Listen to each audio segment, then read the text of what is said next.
This COVID-19 Black Swan event has created unprecedented circumstances in terms of worker safety in a lot of different industries.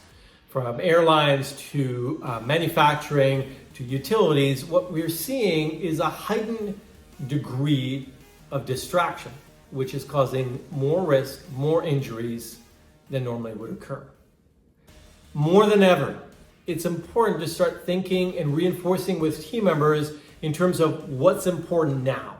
What are the key things that I need to put my attention or my focus on at this instant?